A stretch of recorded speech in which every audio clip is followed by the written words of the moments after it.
So we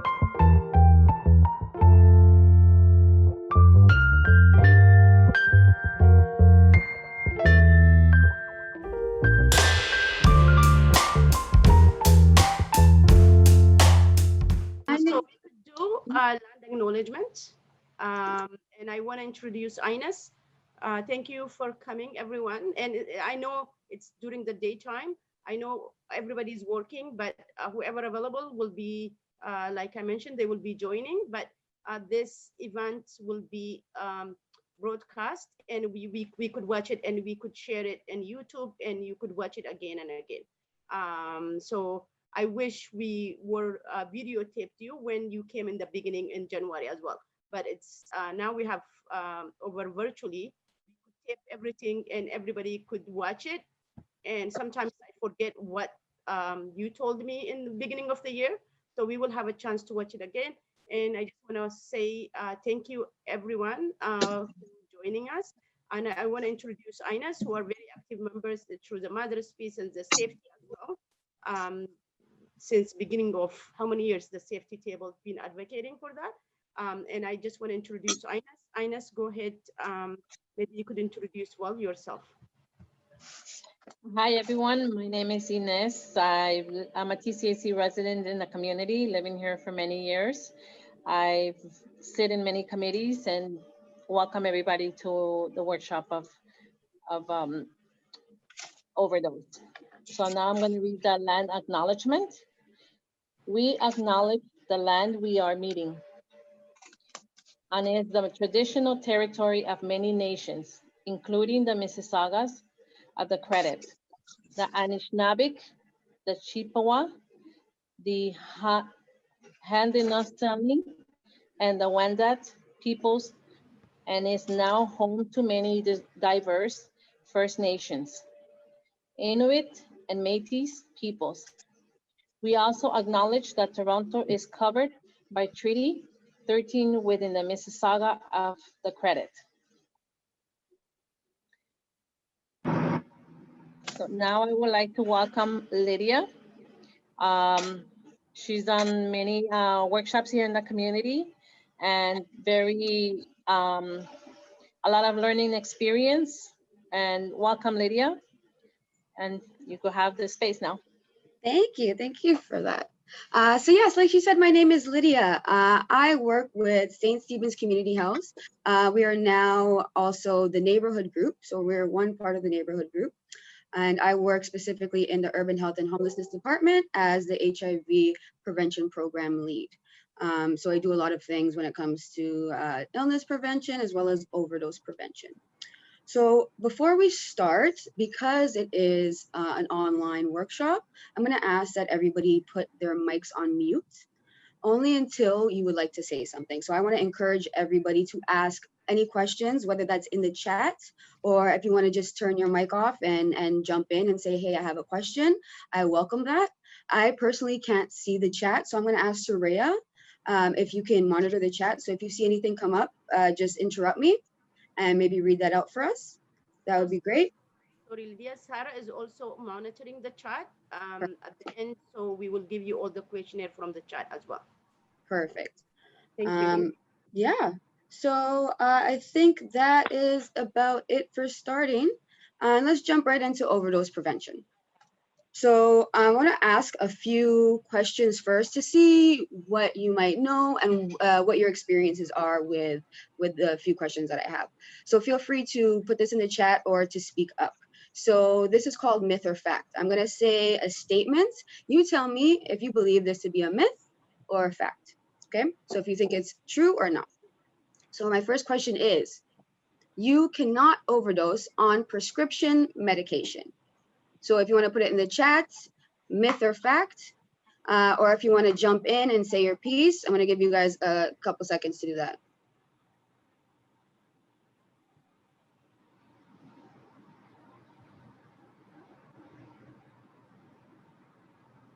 Okay, I see one myth. Okay. So two folks say it's a myth. Someone else says you can overdose with prescription drugs. Oh, so sorry, I can see the chat now, so no worries. Okay. All right. Well, so far, everybody is correct. This is a myth. Sometimes people think that it's only street drugs that you can overdose off. However, you can also overdose off prescription medication. So yes, good job, guys. Next question, myth or fact? Street drugs cause more overdose than prescription drugs. Street drugs cause more overdose than prescription drugs. True or myth or fact?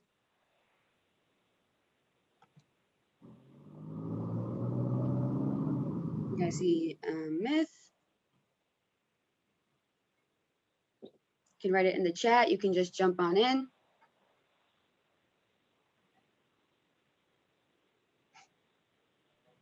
I know these are hard to do when you're not interactive, but I want to hear your thoughts and your experiences, guys.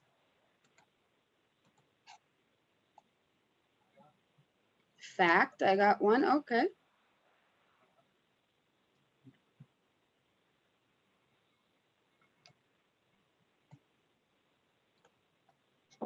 Okay. So we have a few facts and I think one myth. So this question actually is, so street drugs cause more overdose than prescription drugs. Street drugs can cause more overdose than prescription drugs just because of what is in there. We don't know what is in street drugs, right? They could come with a lot other things that you haven't signed up for that you don't know that's in there. A lot of things are being laced with fentanyl and other opioids, where people might think they're gonna get Molly or like a party drug, but there might be something else in there, which makes it more dangerous. However, prescription drugs do cause overdose, but you know exactly what's in there. So they both can cause overdose. Street drugs can cause more overdoses because of the fact that there's probably mixed stuff in the street drugs as opposed to prescription drugs. So good job, guys. Marijuana, weed is dangerous. Myth or fact? Oop.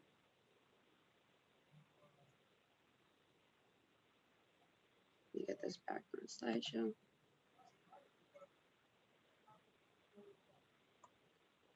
Okay, I see one in the chat. I see a fact. So marijuana is dangerous. Myth or fact? And you can feel free to unmute your mic too and just say the word. Okay, just 5 more seconds for your answers.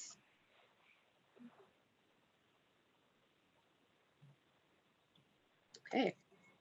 So a few folks say fact. So for marijuana, it depends. It really depends. It is only dangerous when you are under the age of 25 using marijuana because your brain is not developed yet, and marijuana can affect your brain development. So it is dangerous in that sense. It is also dangerous when you are using a vehicle, when you are using heavy machinery, because you are impaired, just like alcohol. When you are impaired if you are on that substance. So you should not be driving, you should not be engaging in any risky activity because you're not completely aware of what's happening because you're a little bit impaired. However, if none of these factors are there, if an individual is over 25 and is not using heavy machinery and is sitting in their home, it is not dangerous to that person.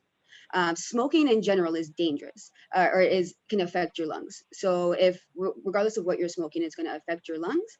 But when it comes to marijuana, like if it was in an edible or something like that, it wouldn't be as dangerous at all. So there's a lot of misconceptions around it because and I have one person that says it can create an addiction. So when it comes to marijuana, there is no physical addiction to it. It's more of a psychological addiction. So rolling the weed and just smoking every day, like just that feeling is what that person is addicted to, right? It's a lot more about routine than it is the actual substance, unless there is something in the marijuana and it's not just marijuana or it's very strong. A lot of people spray their weed with different things now. So that is definitely something to look out for. But yes, it can cause some sort of addiction, and people might feel like they need to continue to use it. I can't see the chat at the moment. Oh, yes, I can. All right, next question. Does anybody have comments or thoughts on that? Going once, going twice, sold. All right. You can get HIV from using drugs. Myth or fact? You can get HIV from using drugs. So throw it in the chat and speak up.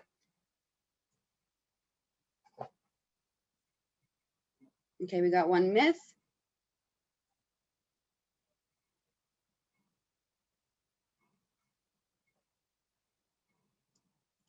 Give it a few more seconds if anybody wants to jump in.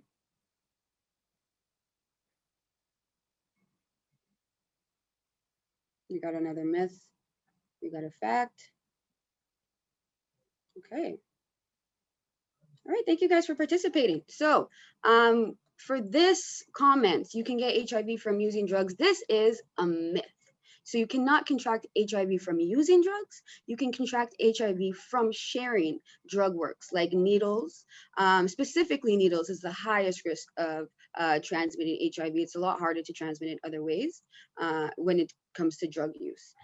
Obviously, unprotected sex is one way as well, but when it comes to drug use, if you share a needle, you are a high risk of contracting HIV. However, if it's your own needle, then you cannot get HIV from using drugs. So I'm just going to check the chat before we move on. All right. So next, we are going to talk about a framework that we use called harm reduction. So I just want to jump and say, has anybody heard of harm reduction before? Does anyone want to speak to what they know about that, or is it completely a new concept to people here? So the word's harm reduction. You can throw that in the chat again, or you can unmute your mic and join me in this conversation.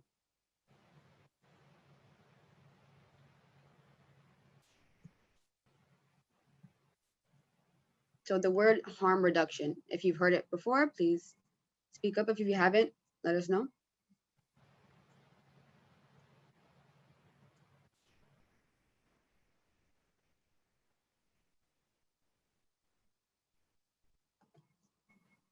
Okay. Yes, we got a few folks. All right. Okay. So I'm going to speak a little bit about the harm reduction approach. That is what we use here in social services. There's many other approaches to dealing with addiction and drug use. However, we found that harm reduction is one of the best approaches to use for the folks that we work with. And we usually work with people that are experiencing homelessness, trauma, or have a range of other mental issues and or lack of services, or going through something where they need more support. So we found harm reduction to be very helpful in this sense, and it's because of the approach itself. So I'm going to read off some of the things about our approach and talk to you about why this has worked so well for us. So the approach is all about reducing the harms associated with drug use. So it focuses on safety first. We want to keep folks alive. If we keep you alive, then we can talk about coming off of drugs. We can talk about whatever it is that you want, right? But if we can't keep you alive, then we can't do much about like supporting you in your position. So it always focuses on safety first. Number one is your life. So it works with the individuals where they are at and makes goals based on that individual's needs. So if a person came to us and said, all we want to do is be able to see our kids every Saturday. I don't want to stop using drugs. I really like them, but I just want to be able to see my kids every Saturday. All right. That's what we're going to do. I'm not going to tell you what I feel like you need to do. I'm going to work based on your goals. So then we can talk about a plan about what time to use on Saturdays, what services might they need to ensure that they can stay off of drugs for a few hours, and things like that, to work on practical, realistic steps to get their goal met. So a few more things about a harm reduction approach is it takes into account why people use drugs, right? So there can be a range of issues, right? This is why it's important to speak to the individual and figure out why they use drugs. And it aims to prevent overdose and the transmission of HIV and hepatitis C. So essentially what the harm reduction approach, what a phrase that I like to use is usually people say, stop using drugs so your life will get better, when we actually say the opposite. Let's try to help your life get better so you can stop using drugs. Because a lot of folks use drugs because trauma, or because they don't have healthy coping mechanisms to deal with the things that they have to deal with on a daily basis, right? Or there could be a range of reasons why. But we want to get down to that. Why is it? And how can we support that you don't need to do this anymore? And usually that has to do with supporting that individual and a range of other things before we even get to the drugs, the drug use, right? So in practice, we talked about it in theory. So this is what it might look like specifically. So individual, non-judgmental counseling and support, wraparound services that focus on that individual's needs. So like I said, we're not just focusing on their drug use. What is it in their life that is forcing them to use drugs, that are leading them down that path in the first place? And let's try to support that before we even get to the drugs. So hygiene needs is something that we support with food, housing, healthcare, mental health, food insecurity, and a range of other things. So on our site, we have multiple people, social workers, doctors, nurses. We have peer support workers, so folks that have been doing drugs for multiple years, but also want to support other people that are using. Just a range of supports in our building. So if one person walks in and needs a lot more than just a drug or overdose prevention supports, we can provide that too. Disease prevention. So that's probably one of the things I do the most. We do education, providing drug supplies, and testing and treatment referrals. So when it comes to disease prevention, one of our main things that we do is supply them with clean needles.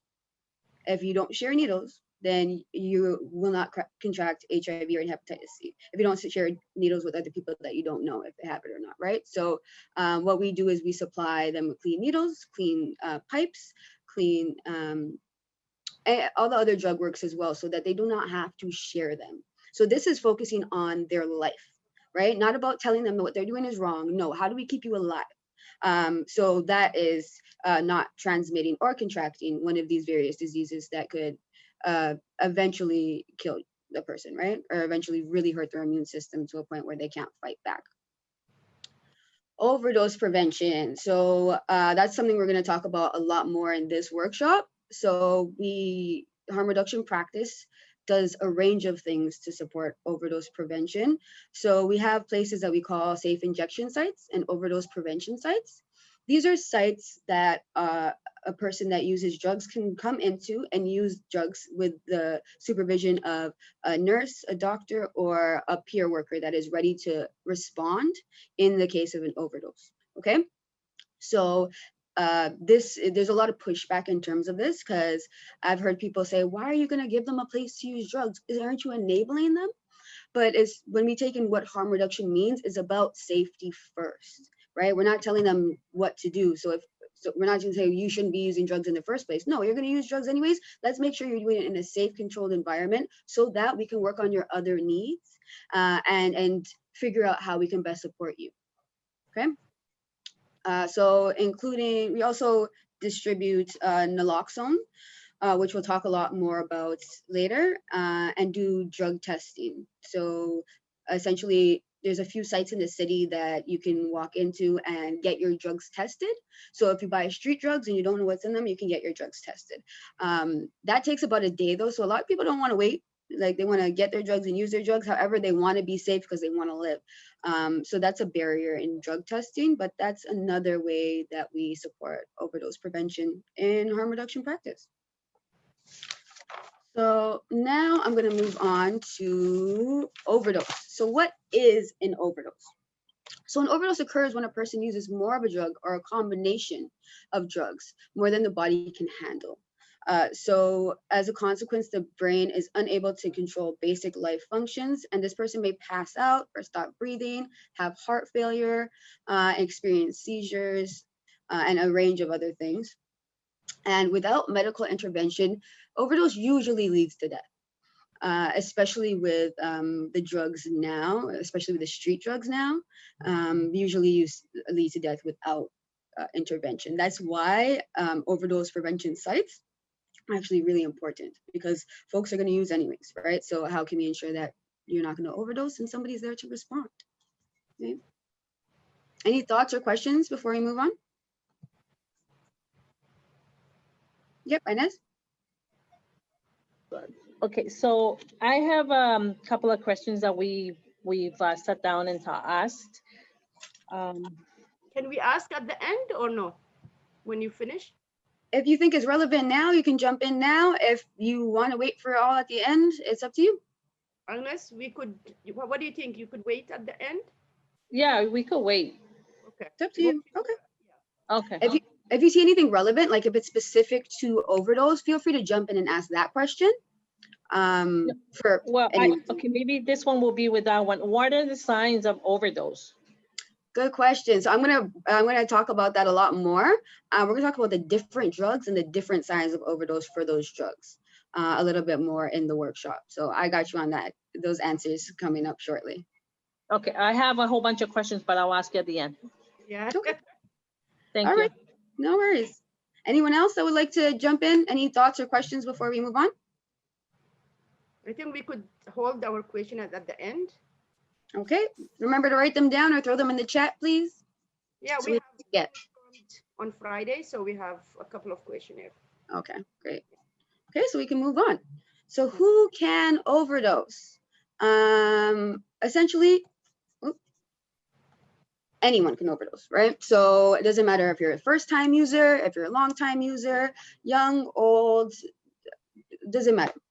It's really just about your body being able to handle what you've put into it. And that looks different for everybody. We're going to talk about tolerance in a little bit. So there's no exact formula of why somebody would overdose. A lot has to do with that person. How if they're taller, they can probably take a lot more. If they have more weight on them, they might be able to take more of a drug than somebody that's smaller. Their health, the potency of the drug, there's so many different reasons why somebody might experience an overdose. And tolerance is going to be one of them, though. So we'll chat about that in a little bit. And statistically, there is an increased risk of overdose during the first 2 weeks of forced abstinence. So what forced abstinence is, it could be in a hospital. So somebody that uses drugs every day and now for whatever reason needs to be in a hospital bed for a few days, and they did not have access to their drugs. When they come back out, it might be an issue where they think they can take as much as they used to, but their body can't handle that anymore. So we'll talk about that in terms of tolerance. So yeah, hospital, a jail, if somebody comes out of jail, and if we send our kids back home and they come back and they try to use the exact same amount of drugs that they were using, they're more likely to overdose in the first 2 weeks of coming back. So that's definitely something that I like to press, and especially for us where we're not necessarily from here. So our kids could be, or we could be traveling or seeing family. And when we come back to an environment like this, it might be something to look out for. Drug tolerance. Okay, so it is the body's ability to increasingly withstand the effects of the substance that is being used, and it develops over time. So if I could take 1 pill last month, I might now be able to take 2 if I took it enough, right? So my body is going to get used to it, and I'll be able to take a little bit more and a little bit more, and my body will be okay with that. However, that can change based on multiple factors. And it can decrease rapidly when somebody takes a break. So if I used every single day for 2 months, my tolerance might be really high at the end of that 2 months. So I might be able to take 5 pills now. But if I take 2 weeks off or even a week off and I go back to that 5 pills, I could overdose because my body's not ready for that anymore. I might have to go back to 2 or to 1 because that tolerance has decreased during that time away from the drug. And drugs can be unpredictable. Illegal drugs are unregulated and we don't know their strength and the makeup of it. So it's always good to think about your drug use and to think about tolerance. So we're going to actually talk next about some overdose prevention strategies. So again, this is kind of theory. So let's talk about what that looks like in practice and how we can strategize that in real time. So one thing that we would say, especially speaking to tolerance, is use less when your tolerance is lower. Start with a smaller shot and work your way back up. So if, like I said, if I took a week off and I'm a harm reduction worker working with, or I have a harm reduction worker working with me, they might be like, you know what, let's go to the overdose prevention site. What you used to take, let's take just a little less than half of that now. And then let's build ourselves towards back to where you want to be if that's the case. So that's preventing overdose, really. And there's a lot of pushback because as a harm reduction worker, it sounds like I'm telling them to use drugs, but no, I'm telling them how to do it safely because they plan to do it anyways, right? So try very small amounts at first. Does it look, taste, smell any different? Use testing strips and services if possible. Again, it takes about a day to get that information and not a lot of people are going to wait for that. So that might not be realistic for some folks. If you are using alone, no one will be there to help in an emergency. My number one rule that I tell folks is try not to use alone. Okay. You essentially want to try to use with somebody that's not using, because if you both have a bad batch, you both can overdose and you want somebody to be able to respond. So with a friend would be great that's not using or is not using as much. Leave your door unlocked, because if you do overdose in your apartment, or I've seen here people that go to the washroom stall and that will close the stall and use in the stall, and now we have to like climb on top and under and try to break down doors to get to this person when we could have responded quicker if we had easy access to that individual. So that's something that we like to tell folks to don't lock your doors, let somebody know where you are, ask somebody to check up on you in 10-15 minutes. If that's something that they can do. That's why if they don't have anybody, that's why overdose prevention sites are really great for those individuals. So they can still use and they can be safe. So avoid mixing drugs. Most overdose does occur when multiple drugs are taken. Yes, and we'll talk about that a little bit more. And only use one drug or a time, or each, or less of each if you are mixing. So some folks like to mix. As much as I try to warn against that, all we can say is if you're gonna mix, smaller doses, or try one first, try to get that high, see how you feel with that high, and then add another one. So it's not all coming in at once, and that's less likely for overdose to a decrease for overdose in that sense. So we're gonna talk about some drugs, specific types of drugs, and what overdose looks like for each one of these categories of drugs. So first, we're going to start with stimulants. So stimulant is it stimulates the brain and central nervous system, speeding up communication between the brain and central nervous system. So think about like coffee. Okay, when we get coffee, we get a little wired. Now we're up in the morning. That is essentially the same thing that the other drugs do, but a lot more stronger and different in various different ways.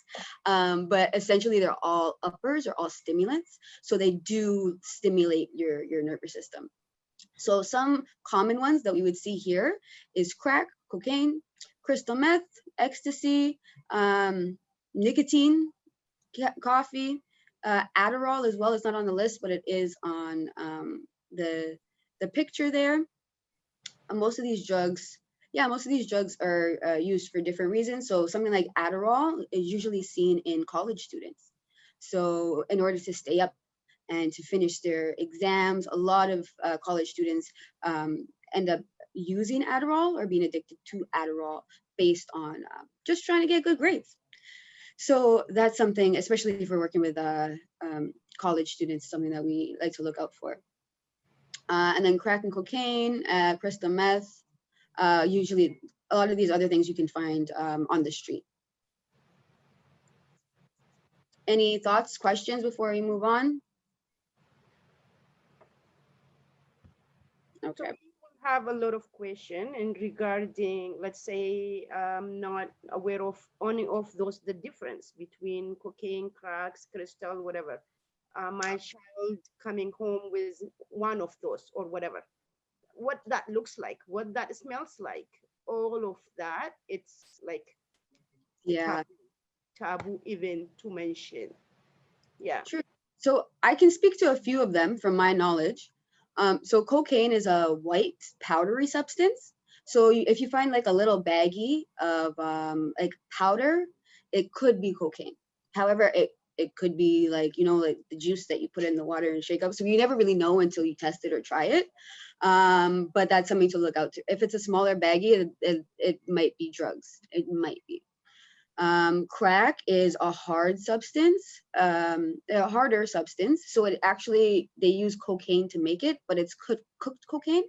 It's usually, it could look like a rock, a bigger rock or a pebble, and you can break it off. So it's not like a hard rock, but it's not formed in any pretty shape. So there's like ridges around it and stuff. But it's kind of like a pebble. Um, if I was to say it in any other way, I would also encourage that you look online and look at pictures. If you do find something that you're like, I don't know what this is, to try to look it up and see what it looks like. Crystal meth, it looks like, um, I don't want to say glass. It's like kind of like a crystal. There's a crystal meth. It kind of looks like a crystal, but it could be in different forms and different colors, really.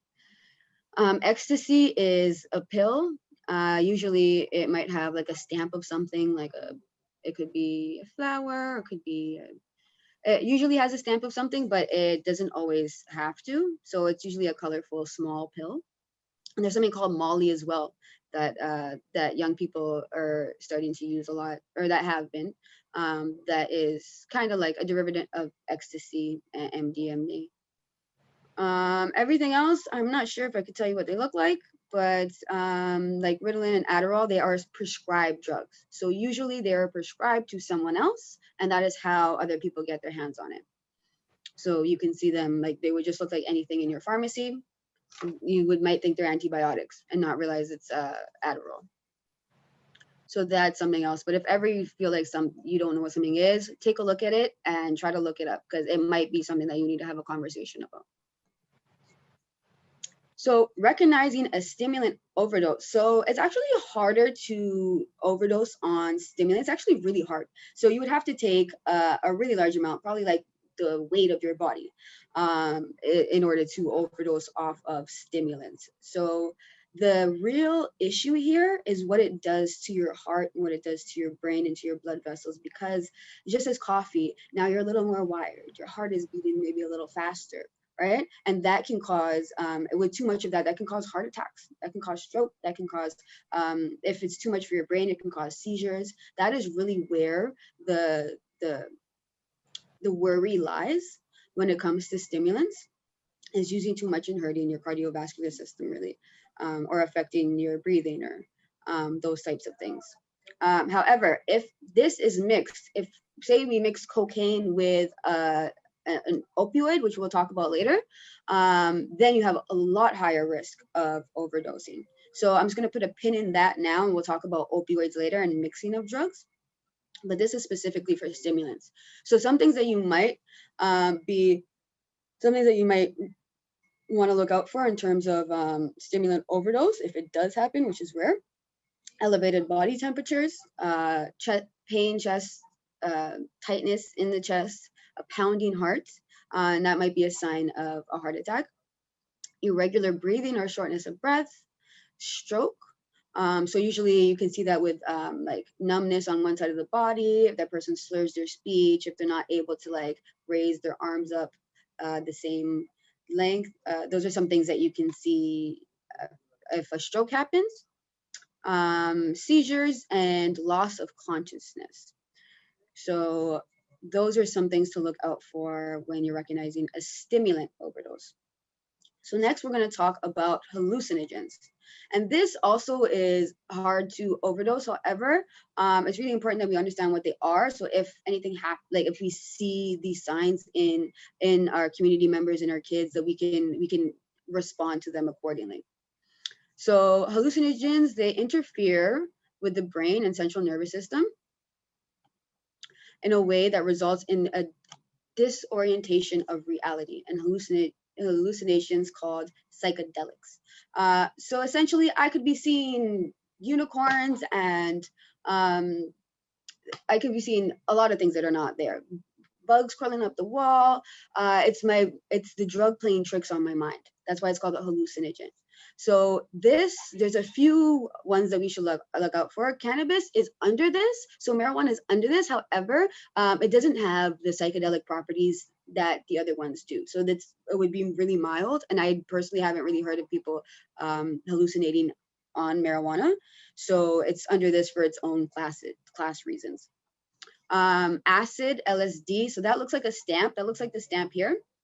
And people put that on their tongue, under their tongue, and they can get high from that. Some people use just a little bit of it. It's called microdosing to get them through the day and to get them like energetic. And some people swear by it and think that microdosing acid's a great thing. However, there's obviously a lot of other issues that come with hallucinogens. Magic mushrooms is another one. If you've ever seen a bag of mushrooms and you know this person doesn't cook, that might be something to look out for. So those something that you would chew on and swallow, and you would get high and hallucinate. PCP, MDMA, and then these other two here that I'm not sure what they are. Those are some hallucinogens that are out there. So again, hallucinogens are rare in terms of overdose, but a lot of people do hurt themselves when they're on here, because when they're on hallucinogens, just because they don't have a realistic perception of reality, right? So I might think that I'm just walking down the stairs, but I'm actually on the top of a building, like, and I'm like, might jump off by accident, not realizing that I'm hallucinating and this is not real life. That is the biggest issue when it comes to hallucinogens. So other things that you should look out for in terms of what it might look like to overdose on this is high blood pressure, seizures, risk of suicide, which is again the #1 issue here, kidney damage, and breathing is irregular or has stopped. So that is what to look out for here. And also mixing drugs, if it's going to take a lot to overdose on hallucinogens. So if risk of suicide is not an issue or risk of harm is not an issue, it would be more mixing. Did you mix these drugs? So we're going to talk next about opioids. No, actually, we're not talking about opioids next. We're talking about benzos. So I will get to that in a moment. So far we have talked about hallucinogens and we talked about stimulants. So, and the one is an upper, they call stimulants uppers. And the next one we're going to talk about is what they call a downer or depressant.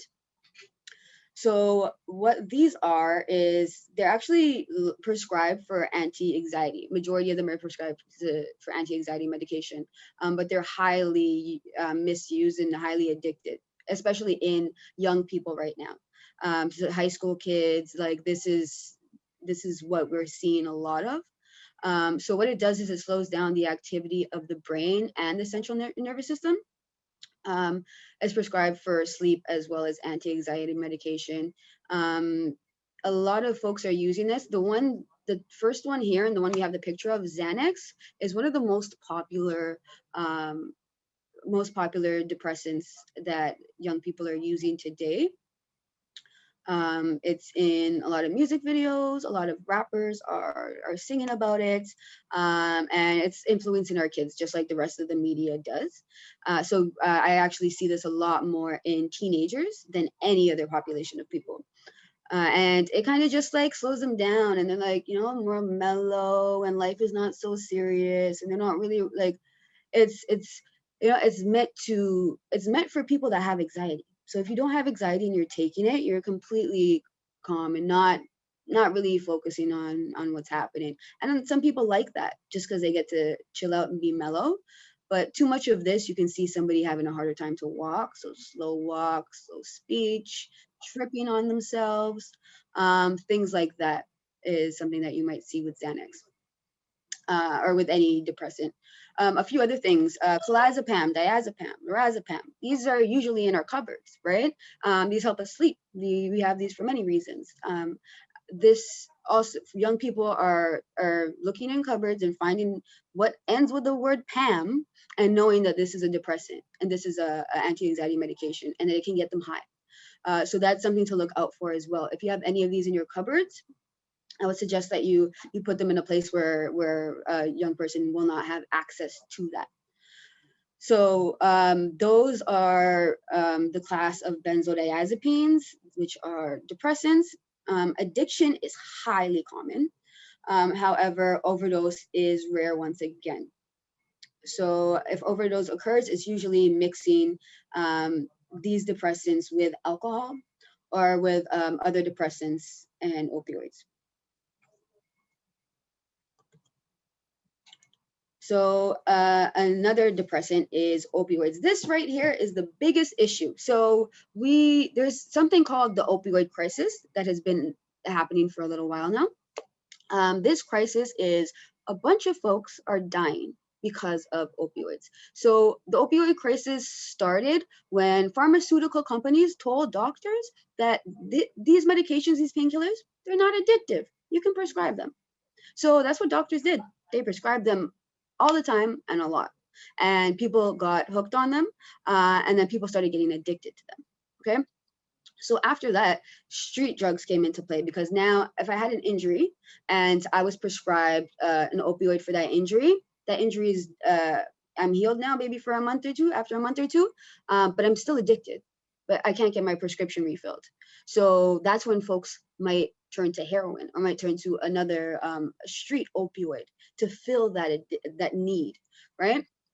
And then after all of that, now synthetic opioids are coming into play, stuff like fentanyl, which is more than 100 times stronger than heroin and other drugs out here. So the synthetic opioids are really causing a big issue, and they are hidden in a lot of street drugs. So you might be thinking you're getting a stimulant because you want to party and you want to, but there might be some fentanyl laced in there as well, which makes it a lot more high risk for a person to overdose on that. So opioids have been a big issue, and this is extremely high risk of overdose and death. And if you hear about overdose death, 99.9% of the time you're talking about opioids or a mixture of opioids and something else. So some opioids include heroin, fentanyl, Percocet, morphine, oxycodone, codeine, Demerol. I guess you wouldn't see some of the other ones. Dilaudid you might see. Methadone, not as much. However, if you have any of these in your cupboard and you have a young person or a teenager that lives in your home, you hide them. Even if that's a great young person and they have no reason for them to take that drugs, I would say we can't play with these drugs. And a lot of our children are getting them from us. A lot of my clients and a lot of the young people I work with are, if they're not getting it off the street, they're getting it from their parents, and their parents have no clue. So I would say if any of these drugs, if you take painkillers, consider how you can store them more safely so that other people cannot get to them. Okay. And even in like anywhere else we go, we have to lock it up twice to ensure, like we have to chart every single pill that goes out. And that's for good reason, right? So recognizing an opioid overdose. So again, this is the most common type of overdose. And some things that we should look out for. First off is unresponsiveness. Is this person talking? Is this person up? Usually you can see them nodding off. If they're not nodding off, they might be completely out of it, laying down on the floor and completely out of it. So are they responsive is one thing. So they can't talk back to me. That's an issue. Loss of consciousness. So again, are they completely out or are they somewhat a little up? Deep snoring or gargling or wheezing while they're unconscious may be a sign of overdose. Slow or no pulse. So what happens when we take painkillers is it slows down our cardiovascular system and it slows down our breathing. So if that gets slowed too much, we're not getting the blood we need pumped to the rest of our body, and we're not getting the air to the rest of our tissues. So that is why you might see slow or no pulse. That is why you might see the breathing being very shallow or has stopped altogether. And because of the lack of air that that person has, they might be cold, just even feeling cold. They might have blue lips and fingertips. Their skin may be pale and clammy. Think about when you don't get enough blood to an area, right? That might be like, that's going to be a colder area, and it's not going to be as colorful, I guess. It's going to be a little more pale. One other thing that you can do is, I'm going to show you my finger. So if you want to see if a person's getting enough blood, if everybody wants to just take their finger now and press on their finger, it should turn white. And as soon as you let it go, it should go right back to its bit of a pinky color. That means that I'm getting enough blood to my finger. Usually it's 3 seconds. If the blood doesn't come back in 3 seconds, then I'm not getting enough blood to that area. And I'm a little cold too. It took just 3 seconds. So that shows me that maybe I need some more water and I'm not getting enough blood pumped. However, if that takes a lot longer than 3 seconds, then this could be a sign of overdose. It's definitely a sign that there's not enough air getting to this person. And O2 saturation below 92%. That's if you have a spirometer. That's the thing that they put on your finger to check how much oxygen that you have. If it's below 92%, usually we don't have those on hand, right? So that's more something for an ambulance or a nurse to think about. So now that we know what an overdose may look like, let's talk about what we can do to prevent it. So there is a life-saving drug called naloxone, and I have some kits here. And I also am going to make some kits available to Soraya if anybody does want one as well. So what it is it's called naloxone, also called Narcan. It's a life-saving drug given to somebody that's overdosing on opioids, not on anything else, just opioids. So it comes in 2 different forms. It comes in a nasal form where you can spray it up somebody's nose. And that's probably the easiest way to transmit it or to administer it. So anybody can do it really. You would just squeeze it up into a person's nose. And then it also comes in an injectable form, which I don't really like, because if I'm trying to save a person's life, I don't want to like stumble around with this needle and with this vial. However, if you do have experience or you are a healthcare professional, then I would say, yeah, go ahead. They both work. So those are the 2 different types of forms that they come in. So what they do is, in the brain, there's receptors. So there's a receptor specifically just for opioids. And when you take an opioid, it latches onto that receptor. When you take naloxone, the life-saving drug, it kicks the opioid off the receptor and it replaces it with itself. So instead of opioid being there, naloxone is now going to be there. So that takes away the body's response to the drug. However, this drug is still floating around in your central nervous system. So if the naloxone wears off, the opioid can attach right back to it. And usually when somebody takes this, it only works for maybe 90 minutes. So they can go back into overdose. So opioids are still in the system and can reattach to receptors. It's important to call 911 before administering naloxone and when outside of an OPS or overdose prevention site or a safe injection site or any medical setting. So again, this life-saving drug is very important. However, we're going to talk about how to use it. It's really important that you also get help. This is not going to be the end-all be-all. Sometimes it takes more than one whole case. Sometimes I've heard people needing 4 of these for an individual. So what we always recommend is that you call for help as well, which we'll talk about a little more.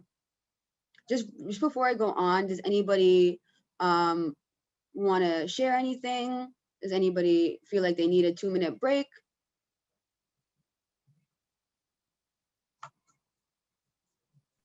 I don't think we need a break. We should just continue. Okay.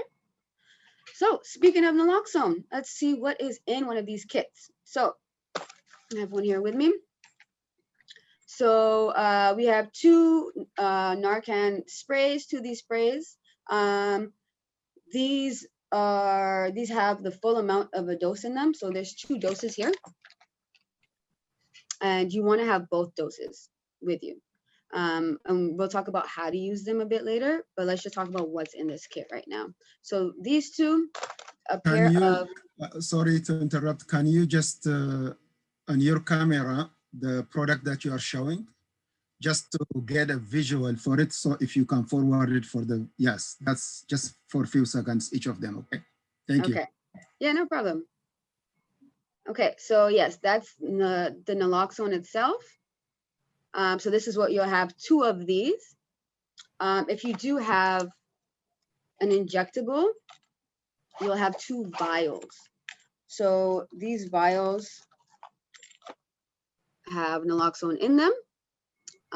You would essentially snap off the top and use the syringe.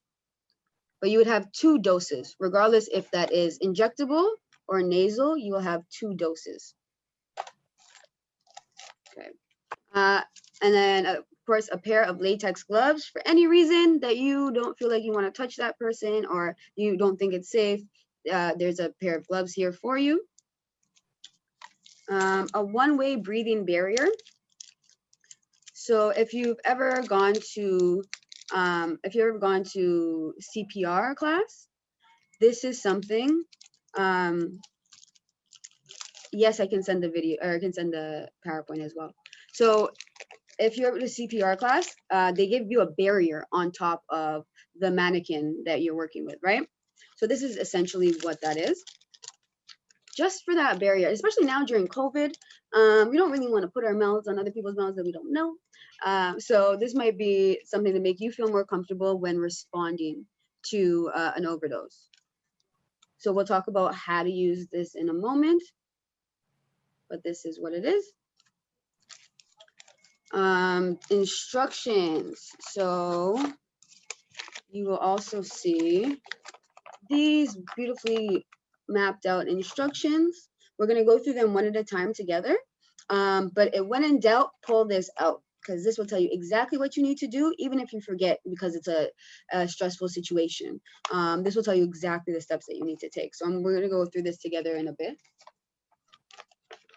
And then a card that identifies the person who is trained and giving naloxone.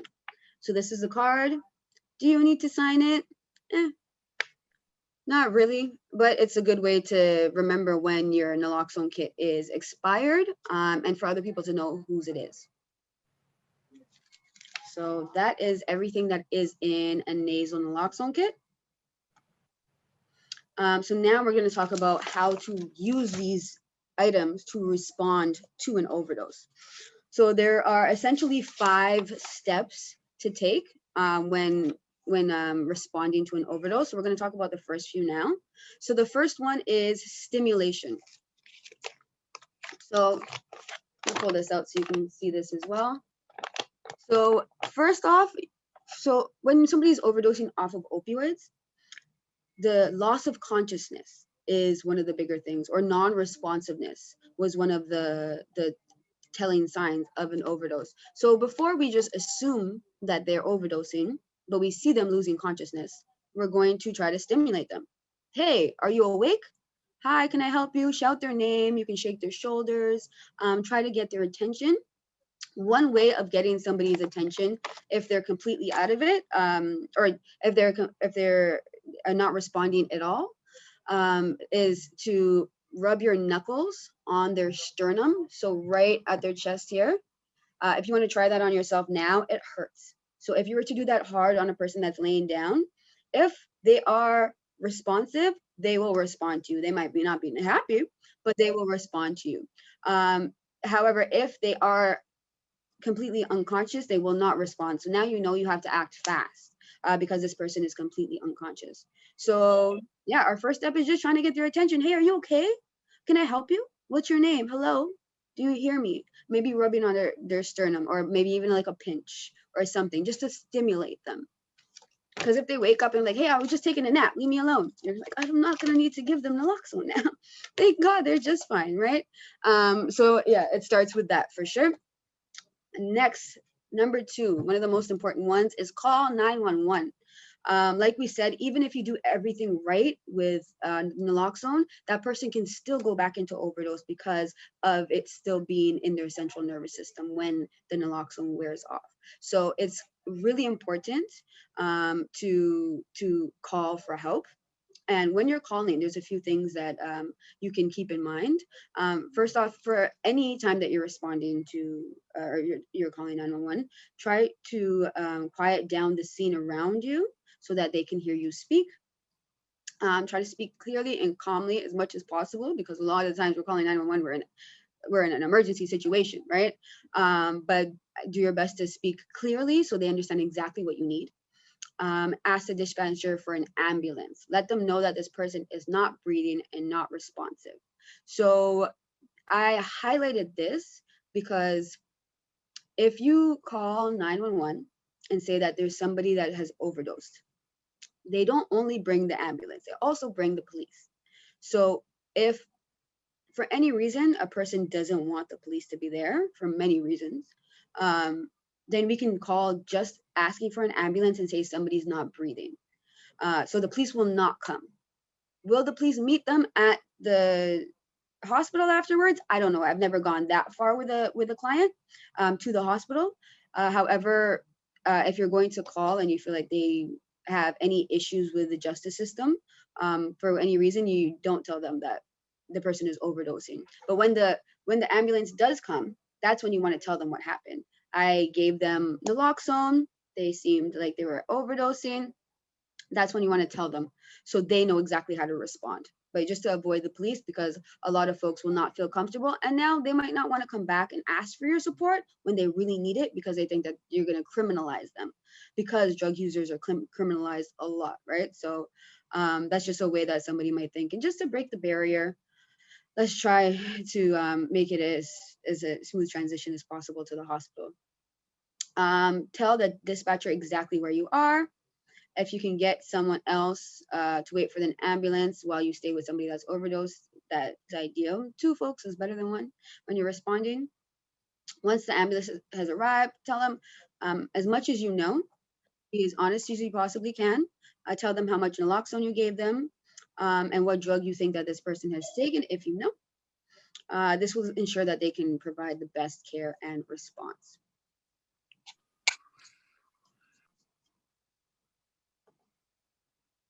Okay, so we went through step 1 and step 2. Now, step 3 is actually give naloxone. So first we try to stimulate them. Hello, are you awake? You seem like you're sleeping or unconscious. We notice that they are unconscious. So we called 911. And now we are trying to administer naloxone. So using the nasal naloxone, what we're going to do is we're going to make sure that that person is laying on their back. Okay, this gives a clear airway for the medication to get through. Their windpipe is clear, and their nose is clear if possible. Right. So essentially, how you would maybe do CPR, where you tilt their head, that is how you'd want to insert the naloxone into that person's nose. So insert tip of nozzle into one nostril, press firmly, and empty the plunger. There's 2 here, because if the first 2 to 3 minutes that you give this one, if it doesn't work yet, that person's not awake yet, you need to give the second dose. What I recommend is that you do each in different nostril. So I'll do one in my right nostril. I'll wait 2 to 3 minutes. It hasn't worked. This person is still unconscious.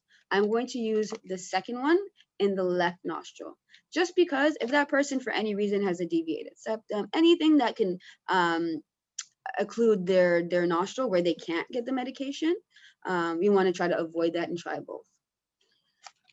So that is the reasoning to switching the nostrils. And so you've given your naloxone now, and usually folks are going to need CPR right after that or during the naloxone administration.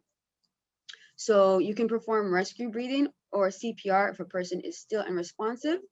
You should only perform if you have been trained by a certified CPR trainer. Okay, so I cannot train you in CPR because I am not a certified trainer. However, if I would recommend that everybody has CPR, especially if we have children and things like that, just to because it can always be used, right? So we would give naloxone. We would do CPR if we know how to. If we don't know how to give CPR, we're going to ask people around us to help us and see if somebody else around us knows how to do CPR. So we like to give oxygen if it's available, but we can use rescue breaths in place of that. So that is when you would use this. You would put it on that person's face and you would transfer your air to them. Like we said, one of the signs and one of the things that opioids do to you is they decrease your heart rate and your capacity to get oxygen into your lungs. So it might be really important that that person gets air. Sometimes chest compressions are not even don't help as much as the air. The air is really important for this individual. So if you are able, switch the person that's doing compressions every 2 minutes to avoid fatigue. If you've ever done CPR, it takes a lot out of that person that does CPR. Your arms, just even the stress that's coming with the situation. So being able to switch off is good. If there's two people, one can do compressions, one can do breaths, and then you can switch every 2 minutes. That's just so we can continue doing this without my arms getting too tired and me not be able to do it as effectively as I would like to, right? So that is number 4 in the 5-step overdose prevention overdose response. So our first step was we shouted and shake. We try to see if we can get their attention and stimulate them. Our second step was calling for help. Our third was administering the naloxone. Our fourth was doing CPR if necessary. And our fifth is going to simply be observing. Is it working? Did what I do, did the way I responded work to support this person? So if a person does not start breathing on their own within 2 to 3 minutes, administer the second dose, like we said. Following the same procedure, but again, the second nostril. So we would do 1 dose, see if it's working, do some CPR. 2 to 3 minutes have passed, that person is still not awake. We do the second dose in the second nostril. So when naloxone starts to work, this is kind of what it might look like. Everybody's different, but these are some things that you could see. So that person may wake up suddenly, like, oh my God, like what happened? Like where, that's potential. That person may wake up very slowly and be groggy and not really know what's happening. They might be disoriented.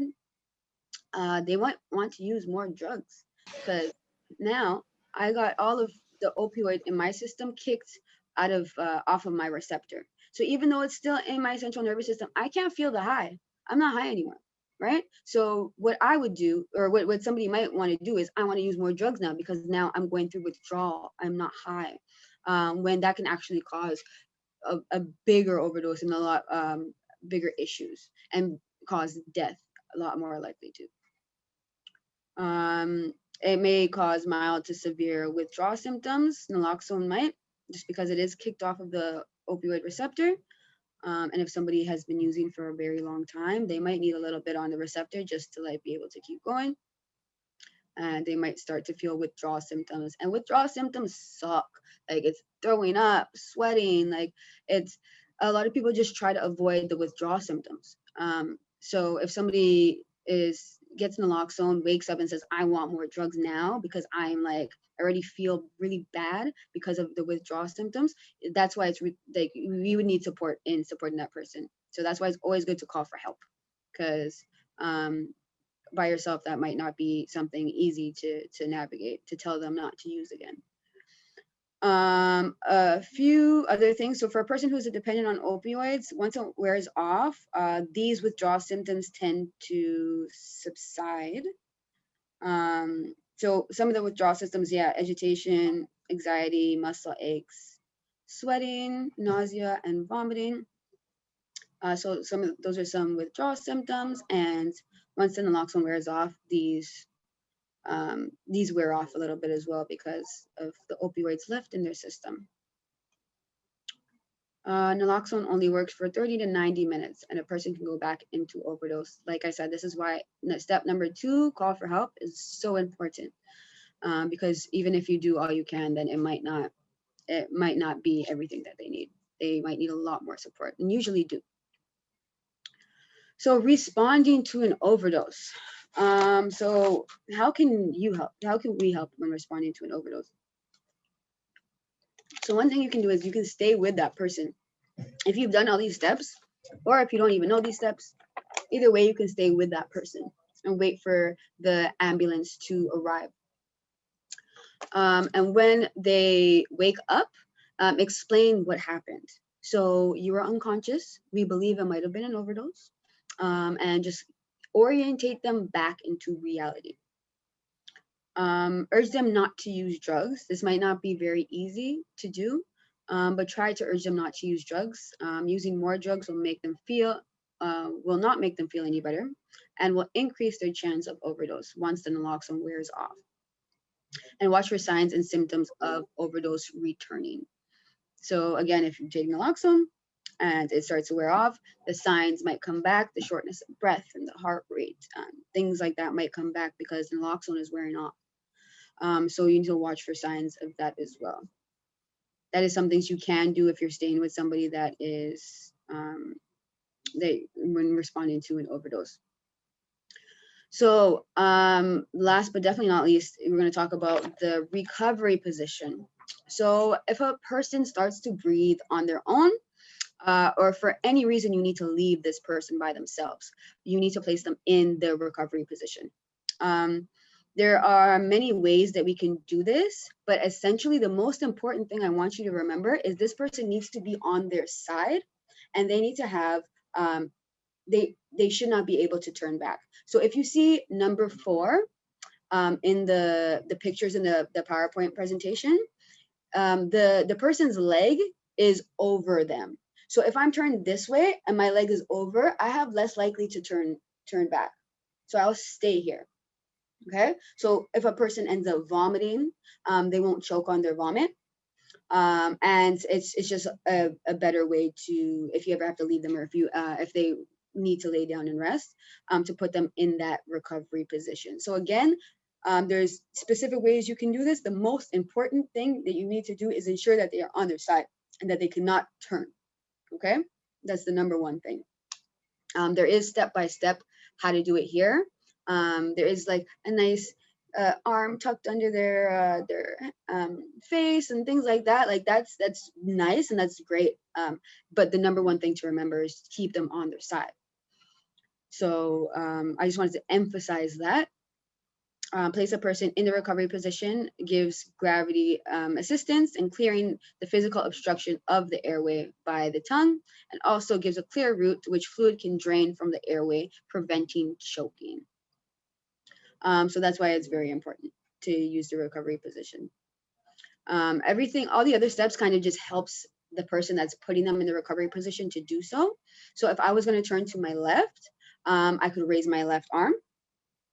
And that person might use my left knee and turn me over. Just because it's easier to turn over here as opposed to my arm being down. When my arm's down, it causes a bit of a bump to get over in order for me to lay on my side. So when you raise a person's arm up, it's easier for them to turn. And when they turn, that's when you want to ensure that you put that leg, the opposite leg. So I'm turning on my left side. I want to put my right leg on top, like it shows on picture 4. To ensure that I don't move. Okay, so that is the most important things to remember about the recovery position. And essentially that is all the steps that go into overdose prevention and like responding to an overdose. So I'm just going to speak a little bit to what it looks like for an individual that is responding to an overdose. And then we can take any questions that anybody has. Okay, so after responding to an overdose, as the person that responds, this can be a very traumatic experience.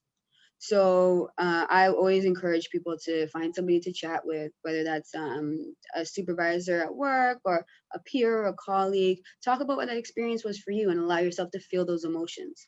A lot of times people might blame themselves because of the way that they responded, but just always remember that you did not cause this. You responded the best way you could. So I would encourage folks to talk to somebody and let those feelings out. Talk to a friend, counselor, community leader about what happened and how you're feeling about responding. Remember that you did not cause this and this is not your fault. You did your part by responding the best you could, once again. And if possible, follow up with the person who has experienced the overdose and try to get them connected with assistance for future overdose prevention planning. So that might be above your scope.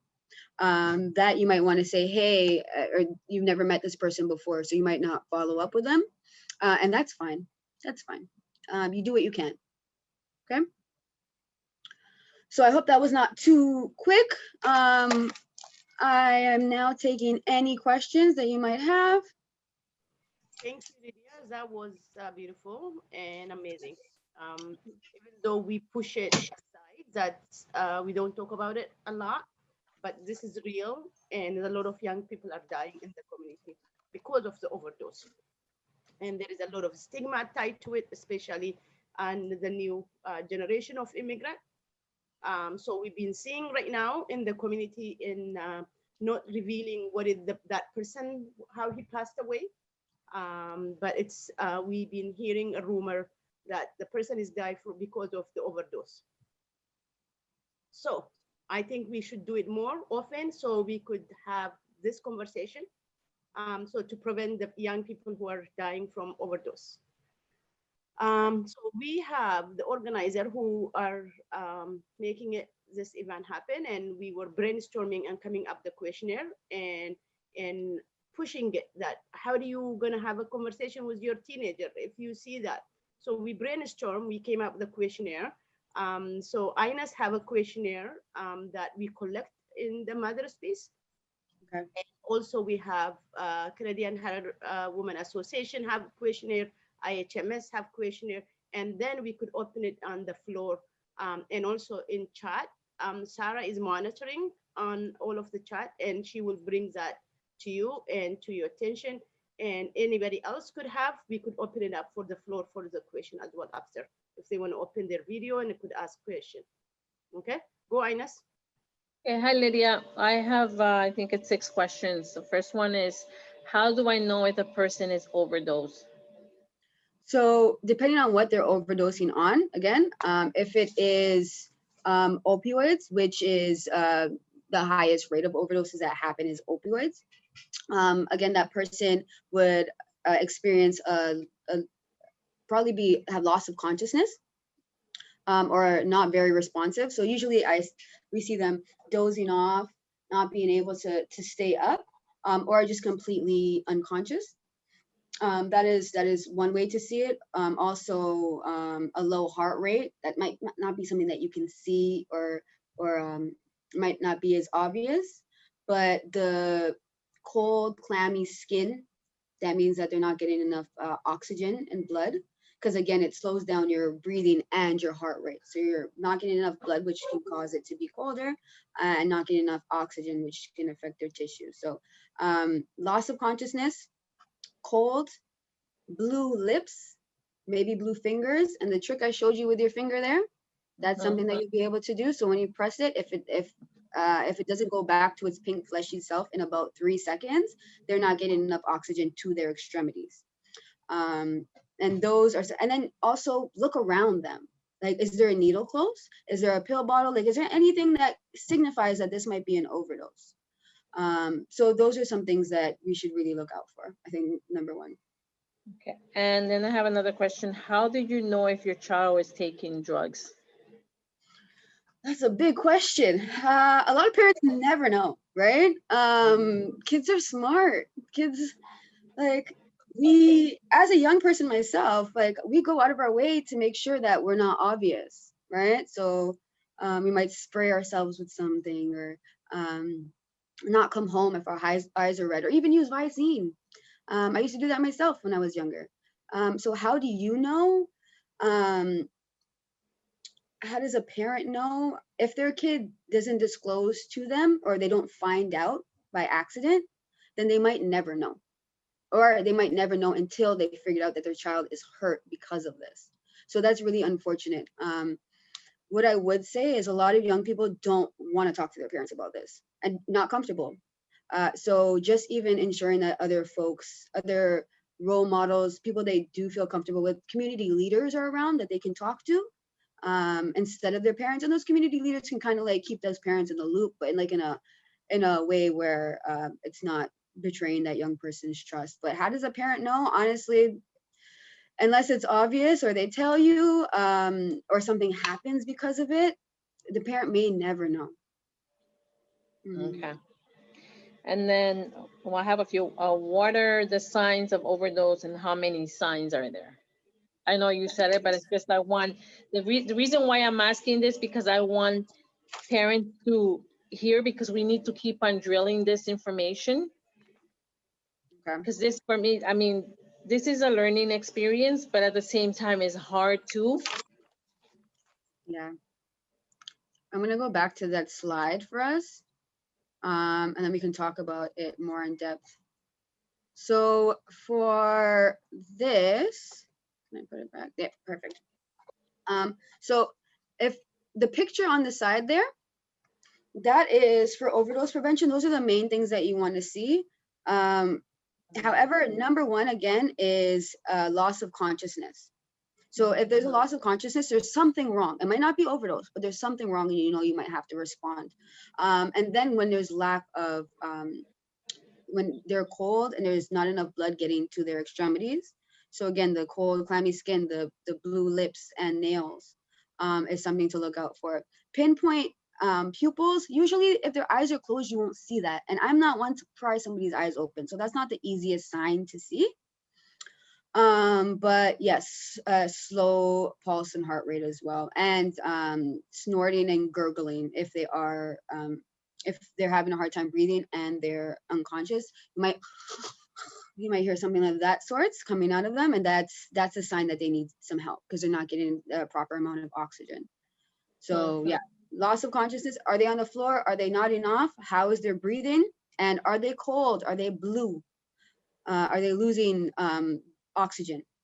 Is probably the number one things that you will see. Okay.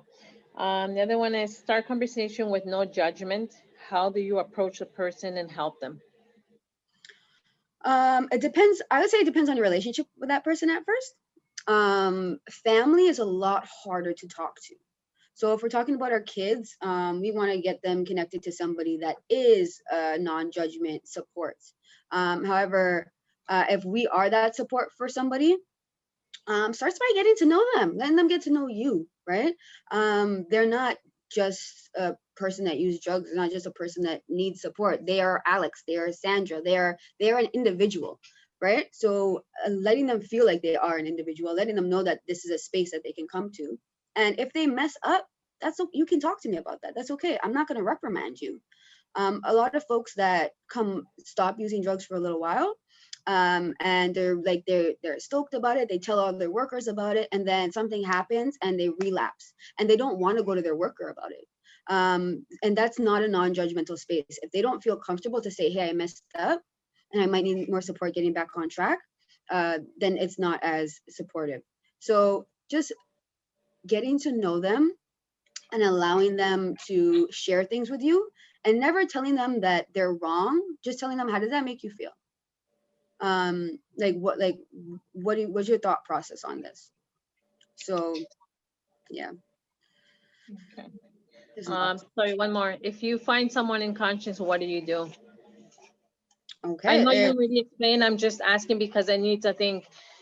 Like I said, there's a lot of questions to be asked, but at the same time, it's how to understand it. Exactly. If I can say it in 3 different ways and other people understand it, and like I'm completely with you there. So highlighting it and drilling it in is important. What was the question though? It was If you find someone unconscious, what do you do? okay. So when you find someone unconscious, so our first step here is to stimulate that person. Yeah. So our first is try to wake them up. So, but if they can wake up by themselves, they might not need any more intervention, right? So first try to wake them up. If you can't wake them up, call for help, get them an ambulance. Those are the first 2 steps that you should always take. If they are, if you for any reason think that they are overdosing off of opioids, then you want to administer naloxone. Okay, but if all else fails, call for help, call 911. Even if you don't want to shout and shake, if you don't want to give them naloxone, call somebody for them, because there might not be anybody coming to support them. And a lot of the times, everybody thinks that somebody else called the police or somebody else called an ambulance because there's people watching, right? Take this step yourself and actually try to reach out for help. All these other steps are futile if you do not get proper help later. So number 1 thing to do is call for help, even if they're not overdosing, they're unconscious, for any reason. So yeah. Thank you. I see the chat's going. Any other questions?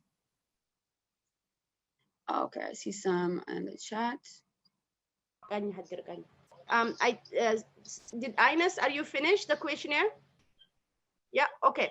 So Sarah maybe could read the questionnaire.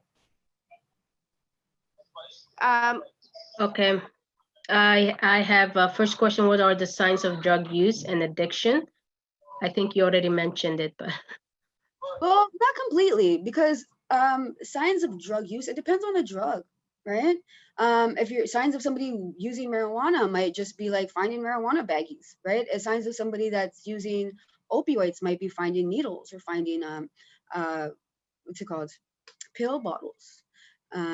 Those types of things. The way that they present themselves might be something. The way that they smell. Do they smell like weed?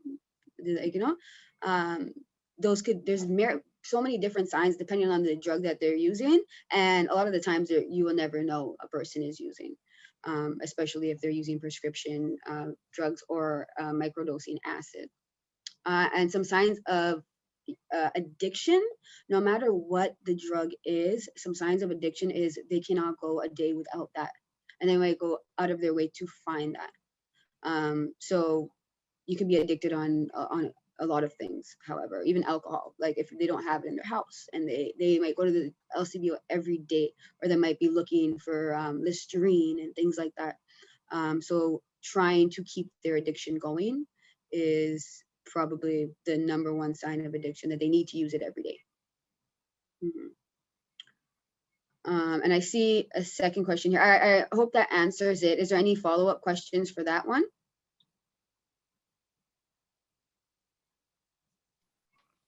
Okay, the second question is, can you mention federal or provincial agency that provides resources and information on substance use and abuse? Good question. Yeah, I can send a bunch over, but since we've been talking about young people, there is one called YSAP, I believe, that specifically deals with folks that with young people that are going through stuff. But there's actually a lot of support in agencies. I can mention probably some local harm reduction agencies. So Sherburne Health is amazing. Parkdale Queen West, as well as South Riverdale Community Health Center. Regent Park Community Health Center does great work in terms of harm reduction as well. But those are just the ones local to downtown. There's various different programs, and I can send a whole resource list over to Soraya when I get a chance to sit down and figure out what other ones there are. But yeah, there are a few more that I can mention later if I get the chance. Yeah. That's it on the chat, Sarah, or there is more? Yeah, there's still more. Yeah. Okay. I think there's 4. The third one is, as parent, what do I need to know about opiates?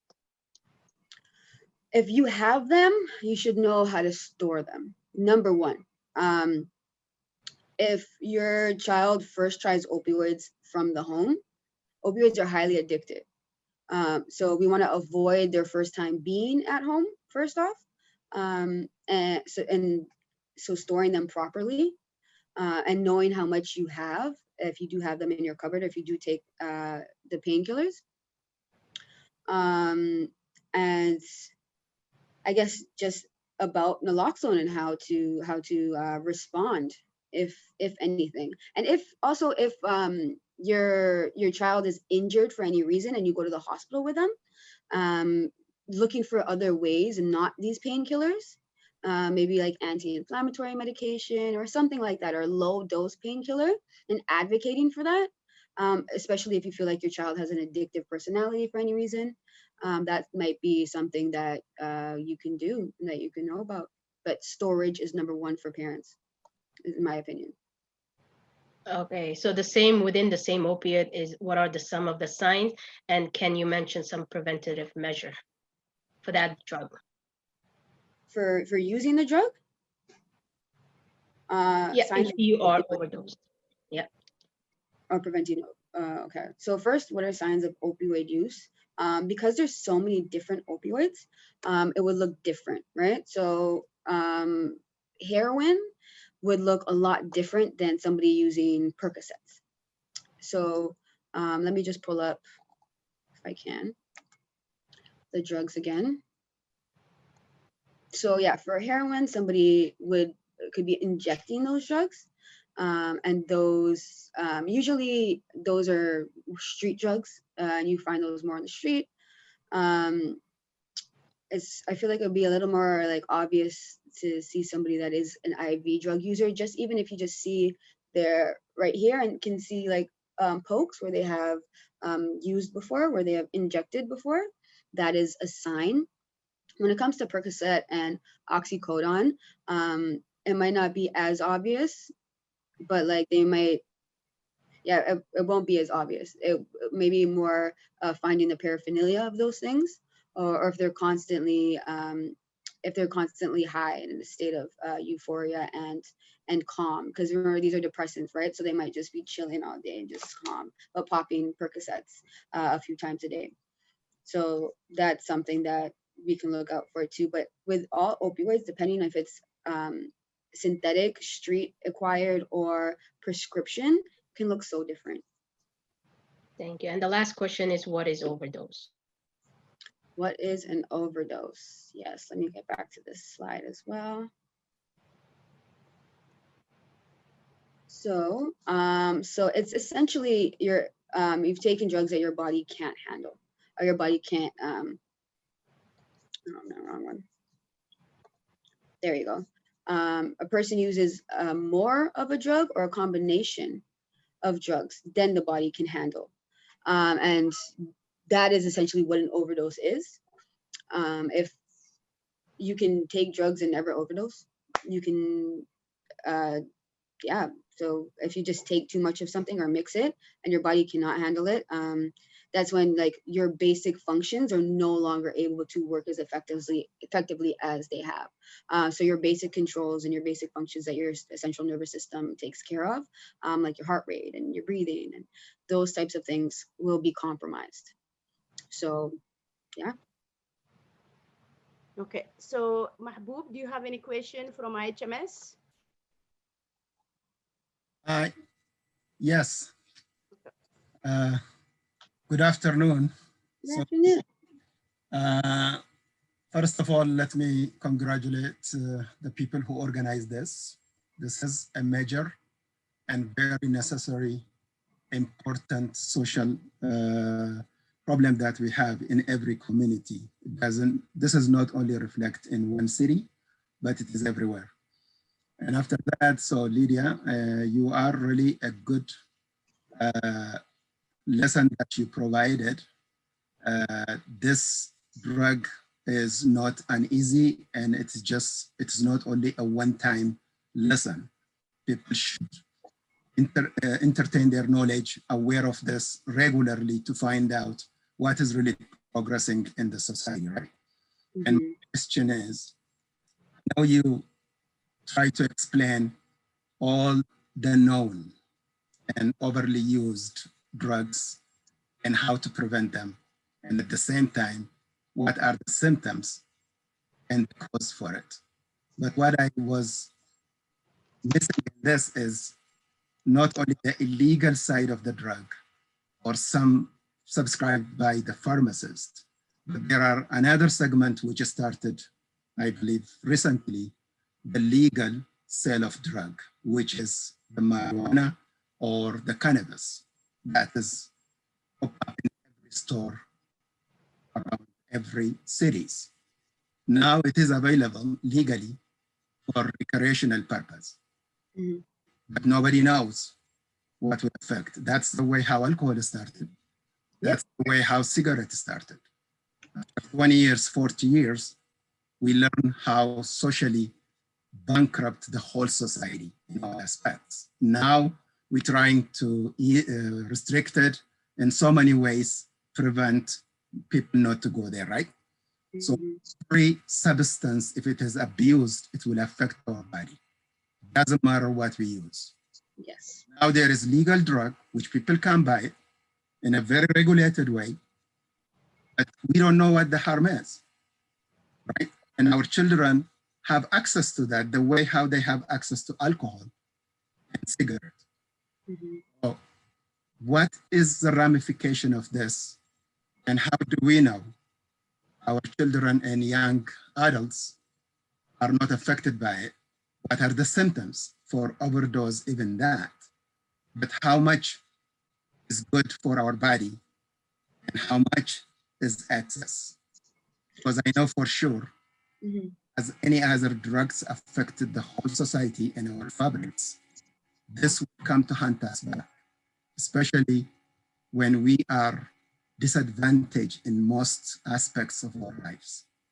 So can you elaborate and give us some feedback on this section to see how we can prevent ourselves? Thank you. So when you say the ramifications of drug use, are you speaking about drug use in general? Or are you speaking about marijuana? What exactly? I'm saying it as a general, drug is bad for our body in general. And it will affect not only the user, but the whole fabric of our society. It will affect the whole fabric. Now, we know that. Still, it is in use, right? It is available in a very wide range in school, in community, market, in any aspects. Now there is another portion of it added, another drug added to our society to consume it. Okay. This is a big problem. So the legality of them? Yes. And I have never used drug and I don't know what the cause is. I never experienced, but I did work with young people that been affected in the past. And I know this will come to hunt us. So as a community leaders, what we supposed to do, how we supposed to be prepared, how we supposed to prepare our the parents, and how we supposed to advocate for our young kids. What are the skills required even to deal with this? If that is something that I think if you can elaborate that. Thank you. Okay, so I heard a few things.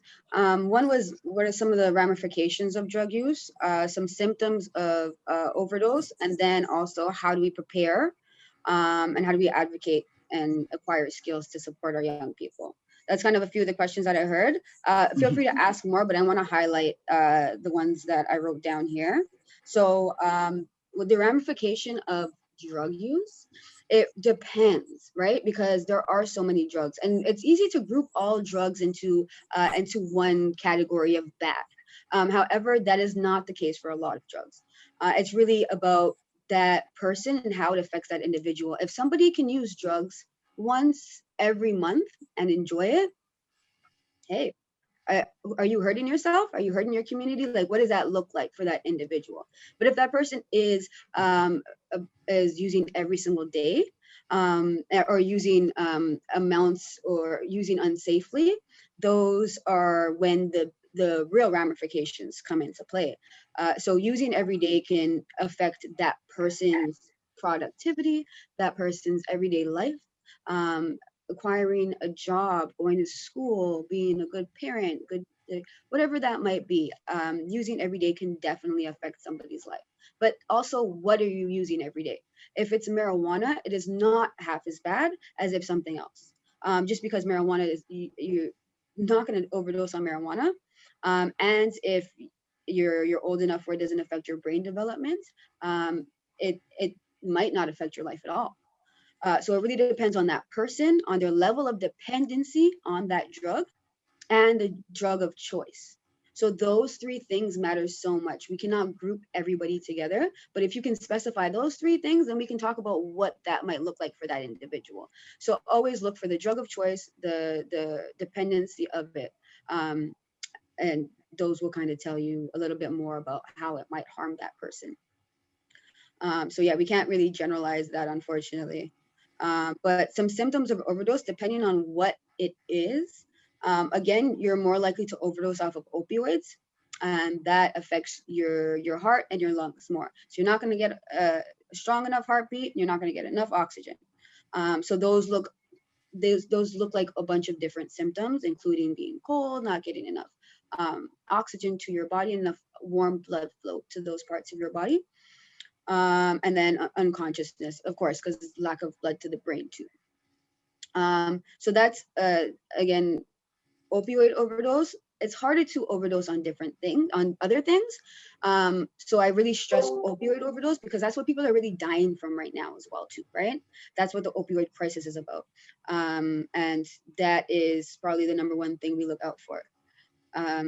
And how do we prepare ourselves, our communities, and how do we advocate for our kids, and what skills do we need to acquire? So how we prepare is we do things like this. We talk to each other. We ask experts in the field how we can do better at our jobs when we support populations that they work with, right? So we're taking a big step right now in preparation, because now you know the difference between an opioid and something else, right? Now we know that one might need naloxone, and crack, you don't need naloxone. It's really harder to overdose off of it, right?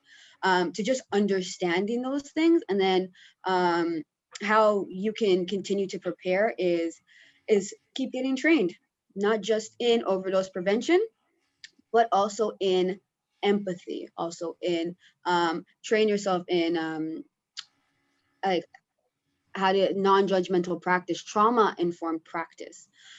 Things like that will definitely make it a lot easier for you to communicate with your clients that are experiencing things like this, because you come from a place of compassion and harm reduction, which might speak to them a lot more. So training in harm reduction, training in anti-oppression, and training in trauma-informed practice, definitely, I would say, are the first things. Before I even try to teach you about drugs, I want to teach you about compassion. So when you are working with these individuals, you're not stigmatizing them, you're not criminalizing them, so they can use our services effectively and not feel like they're not welcome here. And that's hard for us to do, especially coming from places and cultures that look down on things and that really highly stigmatize drug use and things like that. So trying to break that within our own families and not keeping that stigmatizing cultural view up, and trying to break that so that doesn't happen for our next generation. So our kids can talk to each other about this stuff without them feeling like they have to hide it from their mother or father. So that's what I would say to do in terms of the skills required and how to prepare. So that's very good point, Lydia. Sarah also, she brought a very good point on the chat. Sarah, maybe you want to read it? One of the things, and I think you guys, biggest thing for when it comes to culture difference is the false assumption. If you teach kids about drugs, that they will do it. That includes even in other areas. That's the biggest one. And the most powerful of indicator of kids not using drugs is pretty much conversation with parents about drugs and alcohol. The parents are the first teacher. So if they have discussion at early age about what is drug, what drug look like, and parents who may never use drugs or never been around community that drugs are common or discussed need to have a dialogue with their children. Get involved in your children's life at early age, educate yourself on what is out there, and stop thinking it could not happen to you or your family. And those are the cultural barriers. And if you notice, when it comes to overdose now, is predominantly from first generation immigrants, kids that are being affected in a huge amount. And many of them use that to numb other trauma issue, to numb depression, to numb mental health component. And that's why they use the drugs.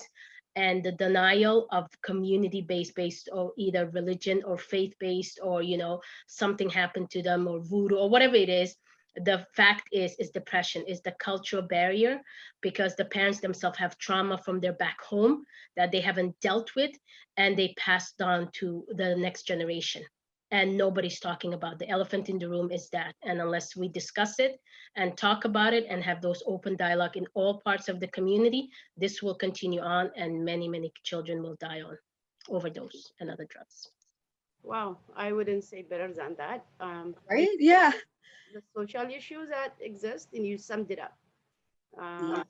I just want to say, yeah, intergenerational trauma is something that is not spoken about whatsoever, and it's something that really affects us as young people coming from places that are affected by war and colonialism, right? It's, yeah, that's definitely conversations that we need to have, and we need to try to heal with each other, as opposed to brushing it under the rug, which is something that we like to do culturally, because talking about it is taboo. So yeah, speaking up and trying to find help, trying to find support. A lot of us don't think that therapy is, you know, is a bad thing. Like, you know, go to church, go to mosque. You don't need that. However, like, if it can support you in being a better person and overcoming drug use, mental illness, whatever that is, then it is something that we should encourage. And not, you know, stigmatize and not make people feel bad about. So I'm completely with you. I'm so excited about the topic, because we need to talk about it. We need to normalize to have a conversation. This is happening every corner of our communities. So it just, there is no place, a healthy dialogue that we could talk about it. And because if I'm going to start sharing, someone else will take it out and talk about me. That's what that will keep the people away by sharing. I think we will continue to do. We will invite you again. I just want to thank you. Thank you for organizer. Thank you, Sarah, as always. Thank you, everyone. Thank you, HMS, and thank you, Canadian Women Association. Thank you, everyone. I think we are on time today. We are finished. Okay. Yeah, thank you everybody for listening to my long spiel. I hope you can take something away from it. Sorry, working on the questionnaire, all the majority of who attend and came up with the questionnaire as well, and I'm proud of them who attend to discuss and hear, because all of them have a teenager. Yeah, and they were great questions. Yeah. So Soraya has my information. Please share that amongst folks. If you have any questions, I'm better connected to email, but feel free to leave me a voice note on my work phone. Also, if anybody wants naloxone kits, let Soraya know and she'll let me know and I can drop them off, okay? So I can bring free naloxone kits over for as many people that need it. Also, I'm gonna send over some resources to you as well that you can distribute to folks.